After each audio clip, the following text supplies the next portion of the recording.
Welcome to day 4 of my National Poetry Month Challenge. It's a lot colder today, which is a bit unfortunate, but I think the weather pairs well with what I have planned for reading and eating. Today is Pakistan themed, very exciting. Let's get started!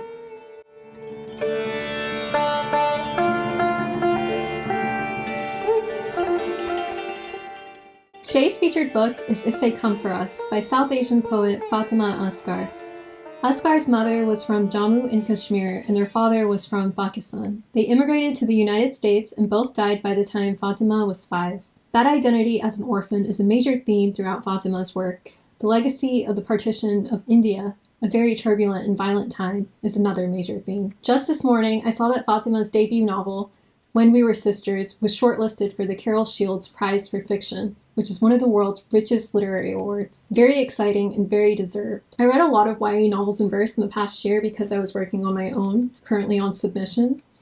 But Fatimah's really stuck out.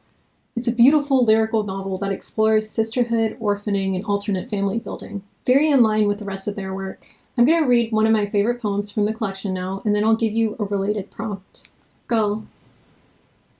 Allah, you gave us a language where yesterday and tomorrow are the same word. Go. A spell cast with the entire mouth. Back of the throat to teeth. Tomorrow means I might have her forever. Yesterday means I say goodbye, again. Gull means they are the same. I know you can bend time. I am merely asking for what is mine. Give me my mother for no other reason than I deserve her. If yesterday and tomorrow are the same, pluck the flower of my mother's body from the soil. Gull means I'm in the crib, eyelashes wet as she looks over me. Gull means I'm on the bed, crawling away from her, my father back from work. Gull means she's dancing at my wedding not yet come. Gull means she's oiling my hair before the first day of school. Gull means I wake to her strange voice in the kitchen. Gull means she's holding my unborn baby in her arms, helping me pick a name. So in this poem, gull is a contronym, or a word having two meanings that contradict one another. I can't believe that there's actually a word for that. I found it this morning when I was researching this. But in Urdu, gull can mean both yesterday or tomorrow, based on the context. So today's prompt is to research contronyms. Choose one that you can relate to a significant event or season in your life. And then write a poem where you use both meanings of the word to explore that significance.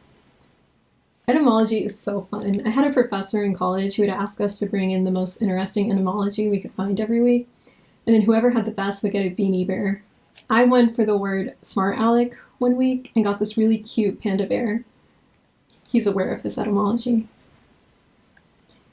For today's food prompt, we're making ground beef and potatoes. This is one of my dad's favorite things to eat, so my mom would make it all the time when I was growing up. Ground beef was one of the first things I learned to make, and it's usually my go-to if I host or go to a potluck or something, but I usually only add peppers to it. I've used potatoes only once before, but it went well, and I'm in the mood for some spicy beef and potatoes today. So let's get started.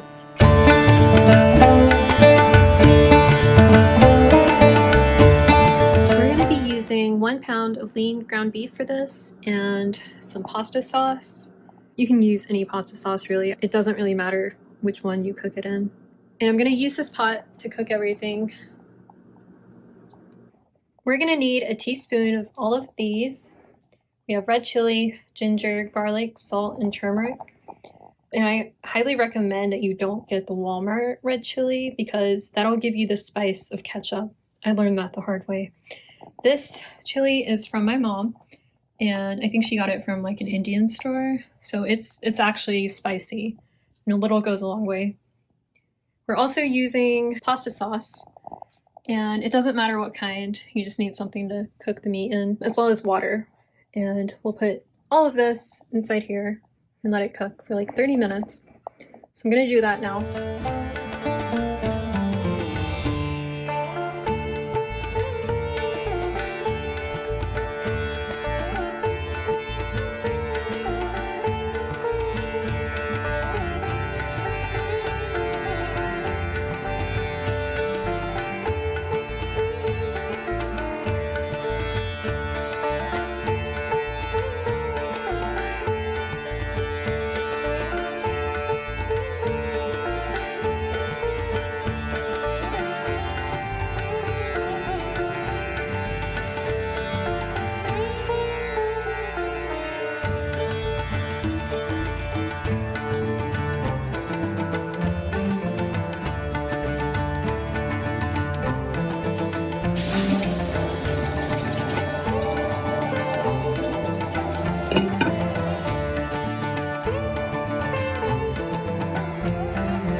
I just fanned the smoke detector because there's a lot of smoke around it.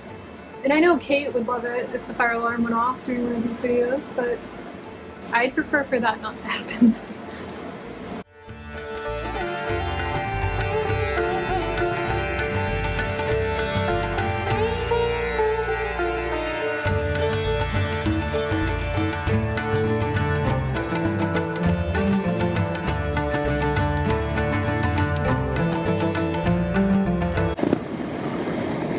If you let it sit, it starts bubbling, and then it's jumping out of the pot.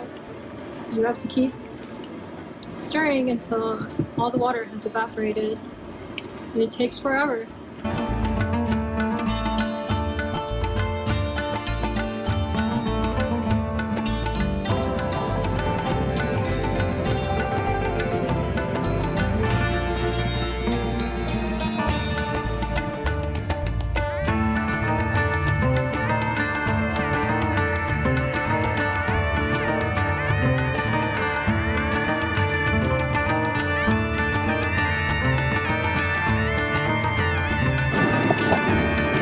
Okay, it's 6:08 and we're nearly there. It needs to be just a little bit darker before it's done. We're gonna let it cook for just a little bit more, and then we're gonna add some olive oil, and we'll dump the potatoes at the same time. And then we'll cook it all together for a little bit more.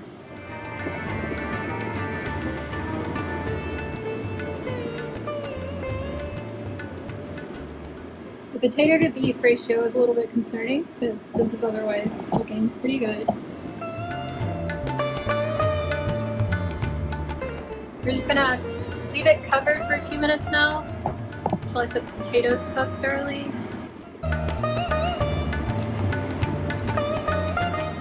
Okay, these potatoes look comically large, but aside from that, it looks pretty good. I think they still need to be cooked, so we're gonna keep it going. This actually looks like my mom's for once. I mean, my potatoes look atrocious, but if you can ignore the potatoes, it looks like my mom's.